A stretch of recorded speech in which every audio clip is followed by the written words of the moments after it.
It started with a voicemail. Just 18 words, flat and final. Linda, we've decided you're no longer needed in family business matters. Please respect this. Goodbye. No explanation, no warning. Just erasure, wrapped in the voice of my own father. The screen dimmed, and I sat there staring at it, my body frozen. My chest felt like it had collapsed inward, all air pulled out of the room. Family business matters. My entire identity. My work, my loyalty, my place at their table. Gone in 18 seconds. At first I thought it was a mistake. Maybe Dad had been tired, or dictated the wrong message. Maybe Rhett had played a prank. But deep down, I knew. The signs had been there for months. Side meetings I wasn't invited to. Projects suddenly reassigned. Whispered jokes when I walked into a room. It wasn't a misunderstanding. It was a decision. I replayed the voicemail once, twice, again, as if repetition might alter the words. They didn't. That night, I barely slept. My mind kept circling the same thought. If I was no longer needed, what had all those years meant? The late nights reconciling accounts, the pitches I saved when Rhett bombed, the partnerships I fought for. None of it mattered. By morning, the shock had calcified into something heavier. Not rage. Not grief. Something quieter, sharper. Resolve. Because if they thought they could erase me that easily, they didn't know me at all. The next days blurred into motion. I started combing through my files, the years of records I'd kept, ledgers, contracts, emails, minutes. Every dotted I, every crossed T. I had always been the detail keeper, the quiet guardian of truth. Now, those truths became my armor. The first cracks showed up fast. While reviewing the credit accounts, I saw a charge I didn't recognize, an expensive weekend retreat, booked under my authorization. Only I hadn't booked it. My brother Rhett had. He'd been added as an authorized user on a card I never gave him access to. I dug deeper. More charges, luxury dinners, equipment purchases, all under my name. If I hadn't caught it, I would have been the one blamed when the statements came due. I sat at my desk, staring at the numbers. Betrayal wasn't abstract anymore. It had dollar signs, dates, receipts. I confronted Dad. He didn't deny it. Didn't even flinch. You're overreacting, he said, waving a hand. It's just business. Rhett needs these tools to succeed. You'll understand when you have a family of your own. A family of my own. The words twisted like a knife. I was his family. And apparently that meant nothing. Still, I didn't explode. I documented, copied the statements, filed them into a folder I called the Shadow Ledger. Quietly, carefully, I began building a case. Not for court, not yet. For survival. Then came the loan. A bank officer called, confused about missing documentation. I had withdrawn as co-signer weeks ago. Yet there it was. My name, my digital signature, newly uploaded. My stomach dropped. Rhett. He'd forged it. This wasn't invisibility anymore. It was theft. Identity, credit, future. All at risk. That night, I printed everything. Every forged line, every timestamp. The folder thickened, heavy as a brick. I stared at it, shaking, and realized I was holding my life in my hands. Loyalty had been my compass all my life. But what if loyalty wasn't a virtue? What if it was a leash? And I was the one tightening it around my own throat. The next morning, I didn't wait for permission. I walked into headquarters unannounced. The receptionist blinked at me like I was a ghost. They didn't tell me you were coming, she stammered. Of course they didn't, I said, brushing past. I found them in the conference room, Dad at the head of the table, Rhett leaning back like a king, their papers spread out, their laughter echoing off the glass. I dropped my folder in the middle, pages spilled across the table like spilled ink. Then explain this, I said. Silence. Then Rhett laughed, sharp and cruel. Linda, come on. Don't be so dramatic. It's just paperwork. Everyone fudges things sometimes. I turned to Dad, waiting, hoping, just once, that he would stand beside me. But he didn't even glance at the pages. Sit down, he said, his voice low. You're making a scene. And in that moment, something inside me broke. Not loudly, not violently, just a quiet, irreversible snap. Because I understood. They weren't just cutting me out. They were willing to destroy me to keep Rhett untouchable. I didn't sit. I didn't argue.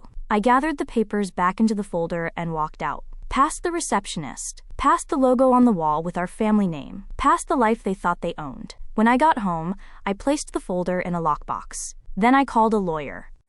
The lawyer listened patiently as I explained everything. Each forged signature, each unauthorized transaction, every whisper of betrayal. When I finished, he leaned back in his chair, steepling his fingers. "This isn't just forgery," he said slowly. "This is embezzlement, identity fraud, and it's well documented. You have more than enough to protect yourself, and maybe even turn the tables." I felt a flicker of something I hadn't allowed myself yet. Hope. Not revenge, not pride. Hope. That maybe the people who tried to erase me weren't untouchable. The first step was containment. I froze all the accounts under my name, notified the banks, and filed formal reports. Every move was methodical, deliberate, no panic, no emotion, just precision. Rhett called first. I didn't answer. Then Dad.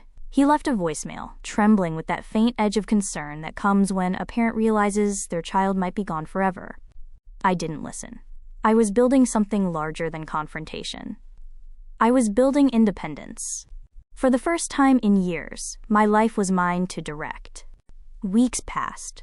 The family business faltered without my oversight. Small mistakes snowballed. Contracts went unsigned, shipments were delayed, and partners began to whisper. Everyone had depended on me quietly, the way one relies on gravity. Now that I had stepped aside, their structures wobbled. I stayed in the background, gathering intelligence, documenting every misstep. My shadow ledger had grown into a full dossier, organized by dates, names, and consequences. Then came the meeting I'd been waiting for. A partner from overseas called, suspicious about missing funds and discrepancies. I quietly guided them through the evidence I had collected, confirming every detail. The partner didn't just believe me, they acted. Emails were sent, auditors dispatched, and suddenly the cracks in the family empire were no longer invisible. My absence had been a liability, and the empire began to unravel under scrutiny.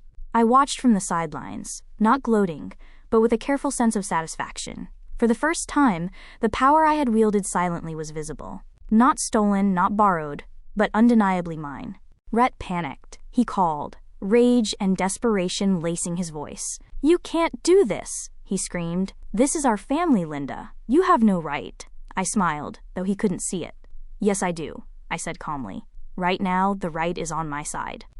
Dad remained silent. When he finally tried to intercede, I simply handed over a copy of the ledger, now annotated with every forgery, every manipulation, every lie. "I did my duty," I told him softly. "You failed yours. Now it's not about family. It's about truth." The fallout was slow and merciless. Rhett was removed from his position. Contracts were renegotiated. Bank accounts frozen. And through it all, I remained composed, professional, untouchable. In the weeks that followed, I rebuilt what was mine, this time on my own terms. I took control of small ventures, consulting firms, and contracts that respected integrity. I hired a team I could trust, people who valued truth over inheritance. I learned that betrayal could be a teacher, cruelty a guide, and injustice a map. Each step I took was deliberate, each move considered. I didn't just survive, I evolved. And yet, there was a quiet part of me that grieved, not for the empire I lost, not for the titles, but for the family I had loved, the people I had trusted. It hurt deeply to realize that love and loyalty had limits, and those limits had been tested and broken. One evening, months later, I walked past the old headquarters. The building looked smaller now, the logo faded. I didn't enter. I didn't need to. My life had grown beyond it. Instead, I sat on a nearby bench and looked at the city skyline. The same sky I had gazed at during late nights of spreadsheets and reconciliations now felt different, open, endless, promising. I had been a pawn in a family game, but now I was a player in my own story. The folder, once a brick in my hands, now lay in a safe deposit box at my bank. A reminder of what was taken, and what I had reclaimed. No vengeance was needed. No explosions, no public shaming, just strategy, patience, and clarity. And in that quiet, I realized something profound. Power wasn't in the name on the office door or the signature on a contract. Power was in knowledge, in foresight, in refusing to be erased. I walked home, lighter than I had felt in years. The betrayal that had once threatened to consume me had transformed into fuel. Fuel for independence, for growth, for freedom. The family might have tried to erase me, but I had rewritten my own story. And it was just beginning.